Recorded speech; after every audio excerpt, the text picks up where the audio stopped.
Assalamualaikum warahmatullahi wabarakatuh. Bismillahirrahmanirrahim. Alhamdulillahirabbil alamin. Wassalatu wassalamu ala asyrafil anbiya'i wal mursalin sayyidina wa maulana Muhammadin wa ala alihi wa sahbihi ajmain, amma ba'du. Allahumma ftah alaina hikmatak wa ansyur alaina rahmatak ya dzal jalali wal ikram. Saya Profesor Abdul Haris, Rektor UIN Maulana Malik Ibrahim Malang. Malam ini kami dengan rombongan sowan kepada Maulana Habib Lutfi bin Yahya di Pekalongan. Yang pertama, kami semua ingin beliau memberikan nasihat kepada kami dalam rangka untuk mengembangkan UIN Maulana Malik Ibrahim, di mana tahun 2016 beliau hadir di kampus untuk memberikan nasihat terkait dengan 4 pilar yang sejak awal menjadi dasar fondasi bagi pendirian UIN Maulana Malik Ibrahim. 4 pilar itu, yang pertama adalah kedalaman spiritual, yang kedua keagungan akhlak, yang ketiga keluasan ilmu, yang keempat kematangan profesional. Dua dari pilar yang pertama diadop dari pesantren, yang kedua, yang terakhir diadop dari perguruan tinggi. Keempat-empatnya ini diharapkan bisa diimplementasikan di UIN Maulana Malik Ibrahim. Lebih dari itu, kami UIN Maulana Malik Ibrahim ingin SDM kami, sivitas akademika, baik para dosen maupun para pegawai, bahkan para mahasiswa, mempunyai kedalaman spiritual. Untuk itu kami akan mohon, minta dan kesediaan Maulana Habib Lutfi bin Yahya untuk memberikan nasihat, masukan, dan insya Allah dalam waktu yang tidak lama kami akan mengundang beliau hadir. Mudah-mudahan beliau masih sehat. Assalamualaikum Maulana Habib Lutfi. Assalamualaikum warahmatullahi wabarakatuh. Maturun atas kesempatan yang diberikan kepada kami semua untuk silaturahim. Habib, kami ingin Habib memberikan masukan kepada kami UIN Maulana Malik Ibrahim agar kami ini bisa mengelola UIN Maulana Malik Ibrahim lebih baik lagi, karena beban yang amat sangat berat. Di samping mengelola para mahasiswa dalam negeri yang jumlahnya 17.000, juga ada mahasiswa dari luar negeri sekitar 499, dan itu paling banyak di antara perguruan tinggi yang ada, Bib. Dari Rusia, dari Cina, dari Irak, dari Saudi, dari Malaysia, Filipina, Sudan, Libya, dari 42 negara, Bib. Dan setiap tahun kami menerima mahasiswa dari Deakin Australia untuk belajar budaya dan bahasa Indonesia, dan sekaligus pertukaran budaya antara Indonesia dan Australia. Oleh karena itu, di UIN Maulana Malik Ibrahim ini sangat bermacam-macam, agar semua ini kemudian bisa sesuai dengan pilar yang saya sebut tadi. Mungkin Habib bisa memberikan masukan-masukan agar kami semua, baik yang dari dalam negeri sendiri maupun dari luar negeri, bisa terus mengembangkan UIN Maulana Malik Ibrahim ini. Terima kasih waktu yang diberikan kepada saya. Assalamualaikum warahmatullahi wabarakatuh. Waalaikumsalam warahmatullahi wabarakatuh. Alhamdulillahil awwalu bila ibtida wal akhiru bila intiha. Wassalatu wassalamu ala imami ahli sofa wal wafa qutbil anbiya wal awliya Sayyidina Maulana Muhammadin khairid dawa likulli saqamin wada rahmatan wa syifa fi sirri wal jila wa ala alihi wa sahbihi ma damatil ard wa sama amma ba'du. Satu kehormatan untuk diri saya pada malam hari ini, kita kedatangan Bapak Profesor Abdul Haris dari UIN Malang, UIN Maulana Malik Ibrahim dengan nama Malik Ibrahim, Maulana Malik Ibrahim, bagi saya suatu nama dan idola saya secara pribadi dari jajaran Wali Sembilan. Karena saya mengaguminya bagaimana para beliau-beliau ketika masuk ke Indonesia bukan sekonyong-konyong dia dalam dakwah tanpa mempunyai manajemen yang rapi. Pastinya dari rombongan pada waktu Malik Ibrahim yang wafat pada tahun 822 Hijriah bertepatan 1401 tanpa menghitung tahun terpaut. Beliau pada waktu itu masuk dengan bekal yang cukup, pengalaman diantaranya paling tidak di satu sisi dia mempunyai ilmu yang cukup mumpuni. Yang kedua, beliau adalah seorang ekonom dan mengetahui tentang dunia pertanian dan ilmu obat-obatan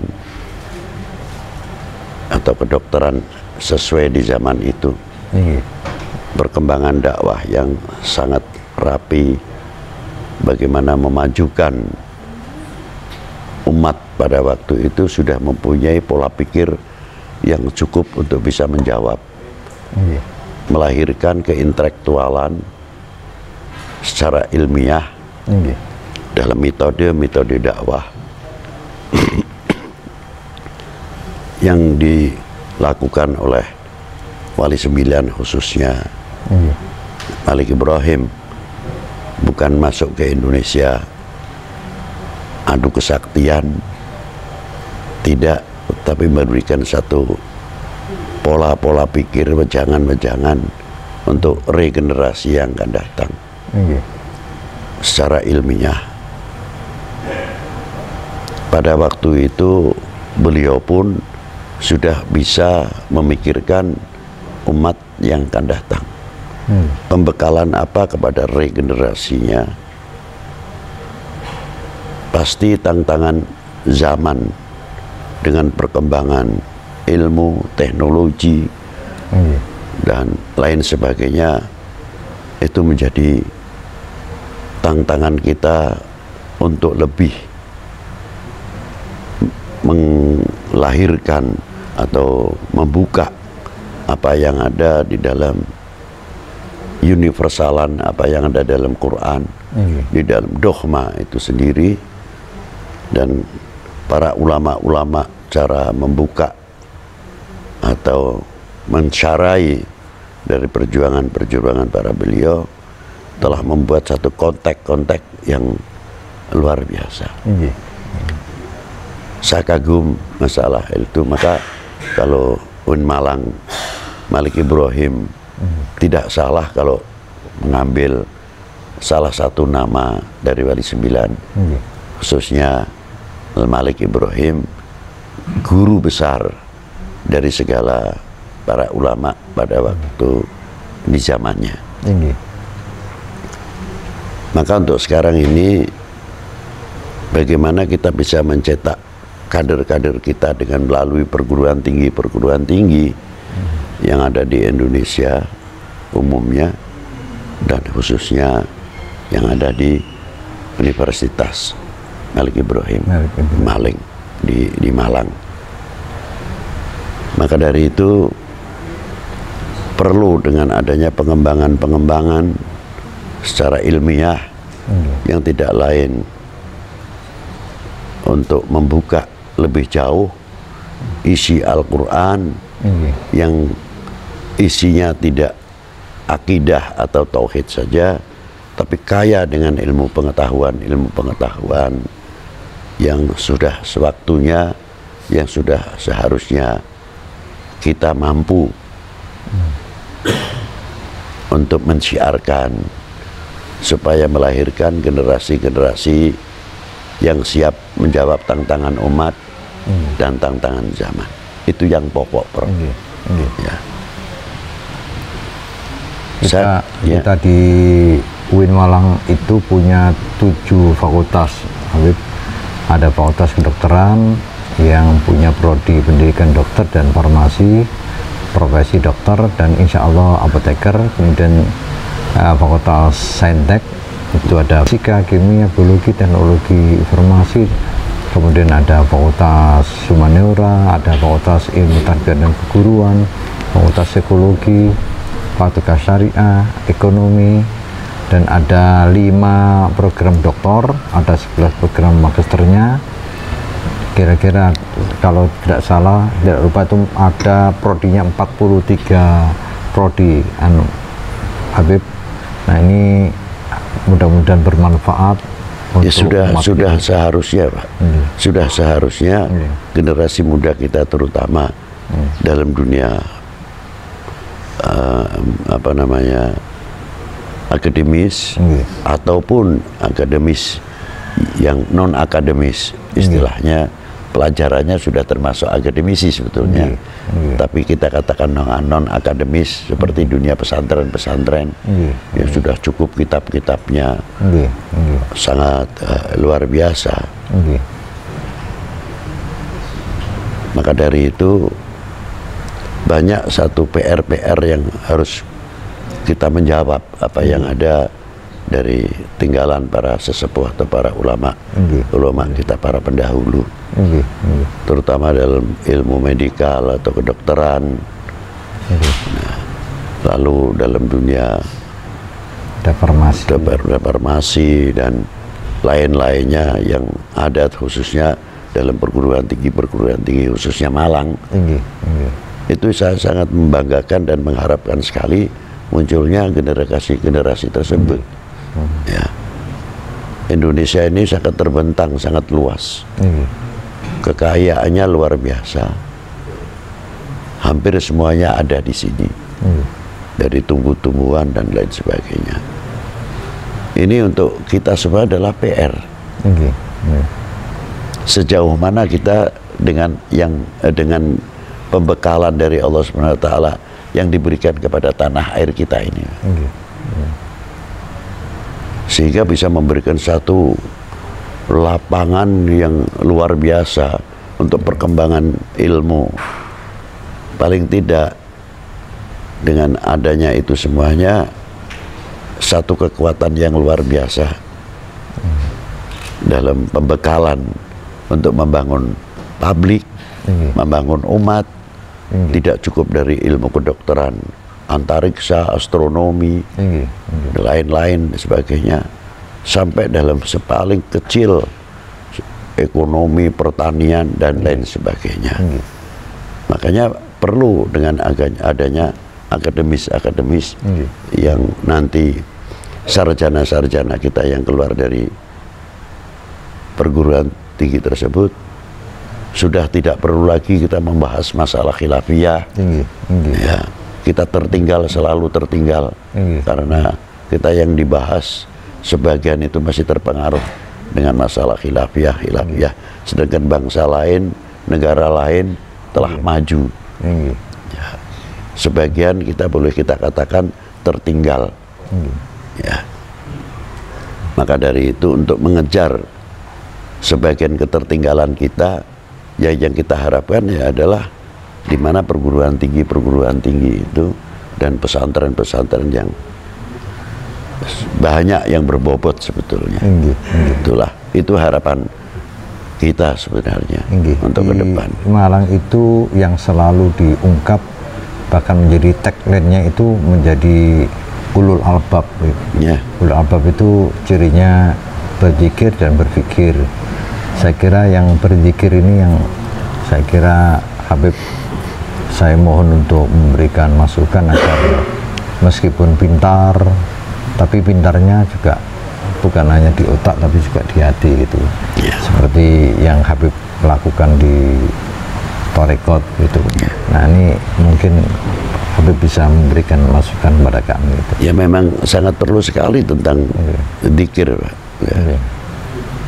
Karena dzikir itu obatnya hati, terutama menghias hati, menggantikan hiasan apa yang ada dalam hati kita, penuh kotoran-kotoran, sifat-sifat yang kurang terpuji khususnya.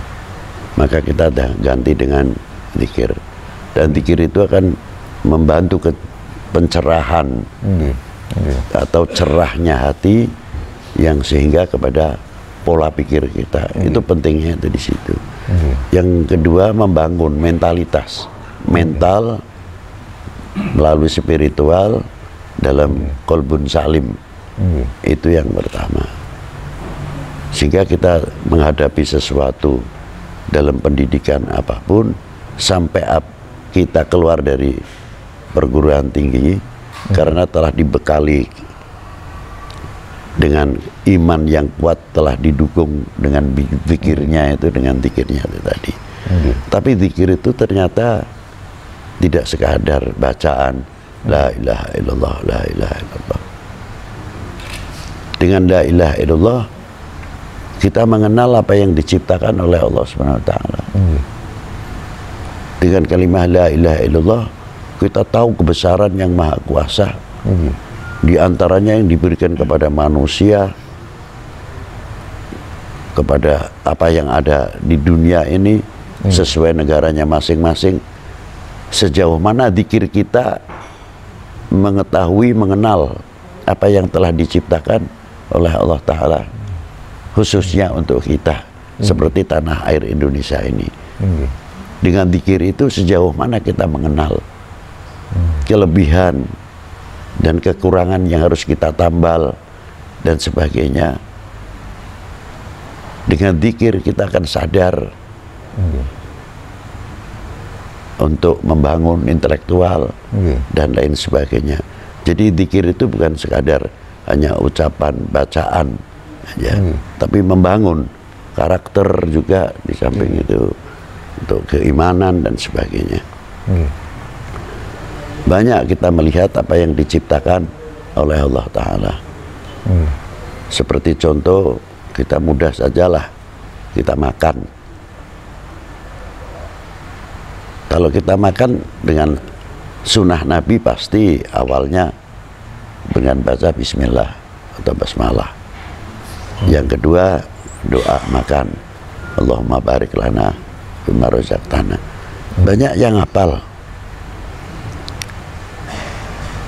Tapi dengan itu semuanya kita akan kenal atau tidak siapa yang memberi kenyang. Kenal kepada si pemberi kenyang, bukan sekadar kenyang dari sebab apa yang kita makan, tapi kita kenal kepada si pemberi kenyang. Yang kedua, dari mana asal usul yang kita makan, bagaimana cara menanamnya dari sebutir nasi itu, dan berapa tangan yang ikut andil, kepedulian di dalam, walaupun secara keimanan dengan terbatas. Kita hanya mentaati syariat, mencangkul, membajak, tebar, tanam. Tapi kita disadarkan, sejauh itu kita ikhtiar dalam mencangkul, membajak, tebar sampai tanam, harus disadari mampu tidak kita menumbuhkan. Setelah kita tahu dzikir, oh ternyata siapa yang menumbuhkan la ilaha illallah. Jadi ada kaitannya juga dengan berpikir. Iya. Jadi ilmiahnya tetap jalan, tapi batasan ilmiah ternyata tidak bisa lepas dari kehendak la ilaha illallah. Itu diantaranya. Andaikan itu dikolaborasikan dan integrasikan dengan akademik, saya kira akan menghasilkan alumni yang luar biasa. Ya. Ya. Lalu setelah kita makan, satu contoh aja, Ya kita semua ikhtiar lah untuk mendapat menu yang baik, vitamin yang baik dan sebagainya, kalori dan sebagainya, untuk stamina kita paling tidak makan dan sebagainya. Tapi ketika kita mengambil satu suap, kita masukkan ke mulut, setelah mengunyah, menelan, kita disadarkan sebetulnya, tinggal kerasa atau tidak terasa kalau kita disadarkan oleh Yang Maha Kuasa. Apa diantaranya?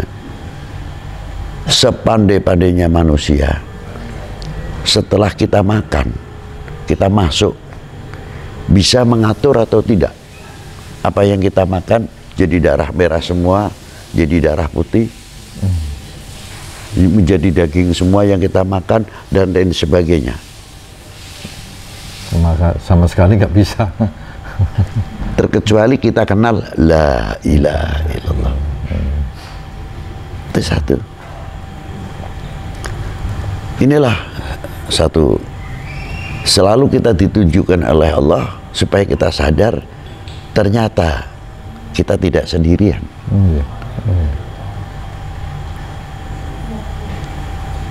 Apabila kita kenal itu semuanya, kita akan lebih jauh kenal kepada Allah Subhanahu wa Ta'ala.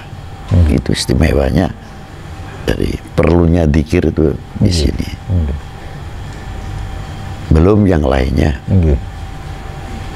Maka apabila kita mengenal satu butir nasi, kita akan peduli. Peduli kepada siapa saja yang terkait di dalam andil satu butir nasi, ternyata tidak cukup satu tangan. Makanya doanya Allahumma barik lana, tidak menggunakan kalimat mufrad untuk pribadi, tapi berkahilah kami, berkahilah kita. Rezeki yang rezeki yang telah Engkau berikan kepada kami, karena keterlibatan itu tadi. Tapi satu sisi, makan dengan menggunakan kalimat jamak, doanya dituntut sejauh mana kepedulian kita itu dalam menyalurkan dengan Allahumma barik lana itu tadi, kepedulian kita kepada fuqara wal masakin, apa yang kita makan. Sejauh mana kita perhatian terhadap saudara-saudara kita. Itu diantaranya. Jadi makan ternyata bukan sekadar kenyang. Sangat luas secara ilmiahnya kalau kita gali nilai sebutir nasi itu tadi. Kurang lebihnya. Ini UIN Maulana Malik Ibrahim itu kan punya kerjasama dengan beberapa perguruan tinggi baik di dalam maupun di luar negeri, seperti di Jepang, di Jerman, kemudian di Australia dan lain sebagainya.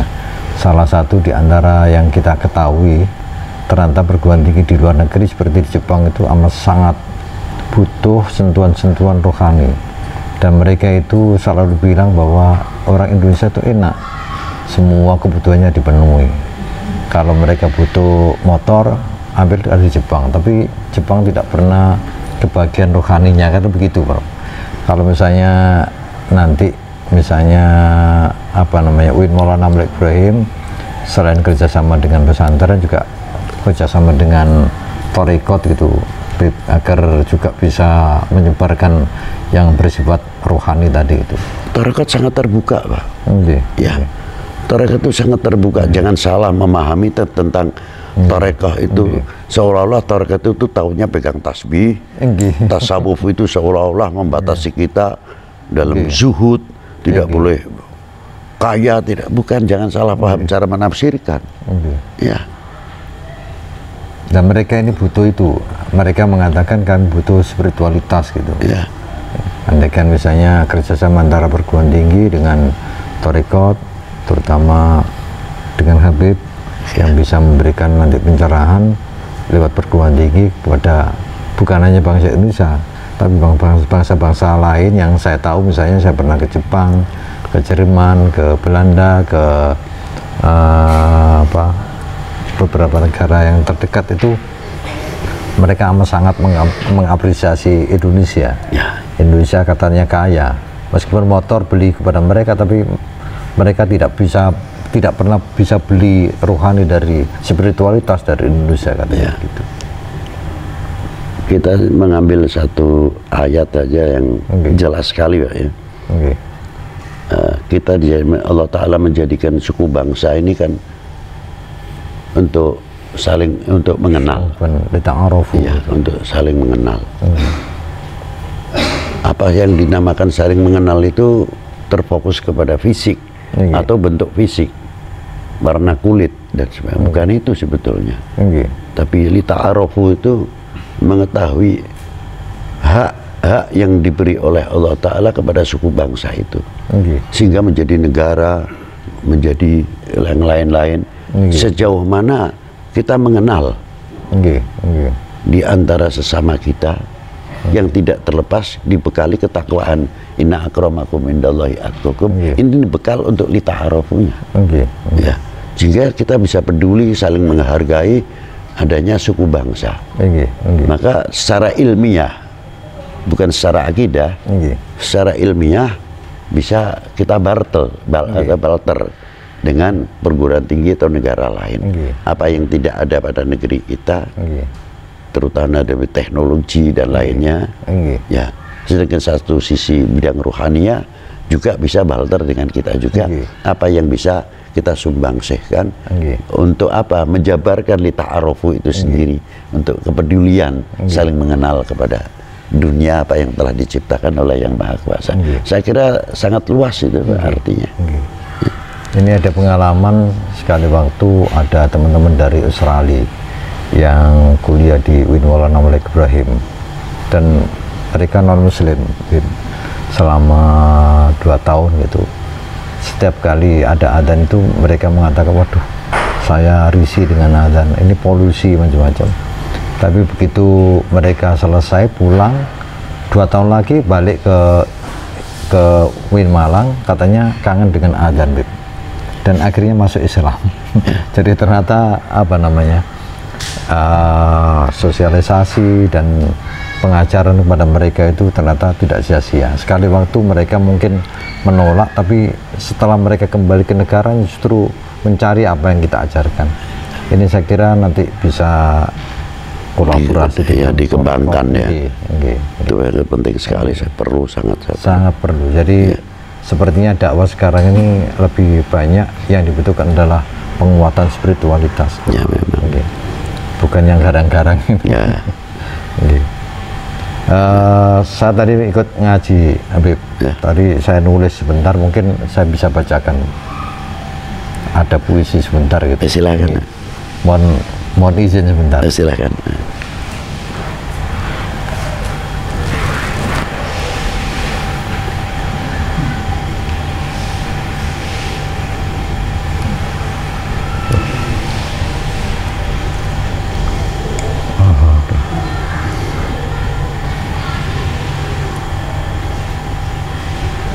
Mohon maaf, Bib, ini saya juga kaget. Seperti kalau ngaji di pondok-pondok yang saya tahu itu kan kiai mengaji, tidak ada satupun yang bicara atau diskusi. Ternyata saya saksikan, ternyata santri juga bisa usul, bisa diskusi. Ya, ini saya pikir ini Habib ini sangat demokratis gitu. Enggak lah. Ya mah harusnya begitu kok. Jadi saya sebut kiai demokratis gitu. Jadi ini saya bacakan tulisan saya di sini tadi itu. Ngaji bersama Habib Lutfi seperti profesor di perguruan tinggi. Mengaji bersama Habib Lutfi dengan cara dialog dan bahkan diskusi. Usai santri membaca kitab, bertanya dan jawab sendiri. Saya lihat tadi ada yang di sini itu bertanya sendiri dan dijawab sendiri. Sebuah metodologi dengan penuh improvisasi. Santri dan kiai biasa dialog tapi tetap bergengsi. Semua hormat dan bahkan sangat mengapresiasi. Inilah seorang kiai bak guru besar yang berbasis sufi. Mudah-mudahan nanti guru besarnya di UIN Maulana Malik. Amin. Jika saja seperti Maulana Habib Lutfi, mungkin sangat egaliter, bahkan semua bisa berpartisipasi. Tadi ada beberapa yang juga berpendapat dan bisa saja memberi kontribusi. semakin menambah bobot sebuah materi. Pendidikan dan pembelajaran para santri, sang kiai justru lebih berperan memfasilitasi. Sekarang ini dikenal guru sebagai fasilitator. Menumbuhkan daya kritis agar bisa memahami semua proses yang terus-menerus tanpa henti. Inilah yang sesungguhnya yang disebut dengan andragogi. Kalau dulu kan tidak seperti itu, Beb. Waktu saya di pondok itu nggak pernah. Makanya saya tadi mau bicara juga takut, Beb. Meski materi fikih yang sedang dikaji, namun Habib Lutfi lebih melihat perspektif sufi. Inilah yang aku lihat seorang sufi yang sangat terpuji, dengan gaya dan metode yang sangat demokrasi. Meski demikian beliau tetap sangat ditaati. Bahkan salah satu santri rektor UIN Maliki. Saya jadi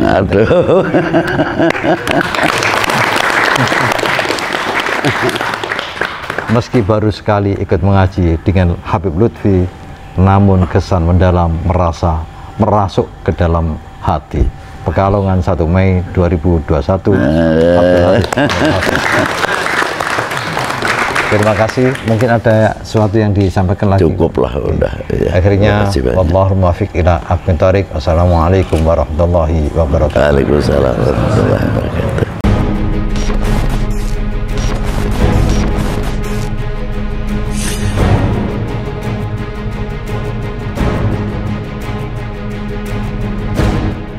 UIN Maulana Malik Ibrahim Malang merupakan salah satu universitas Islam negeri paling terkemuka di Indonesia, yang kini menjadi rujukan belajar bagi mahasiswa internasional yang berasal lebih dari 59 negara.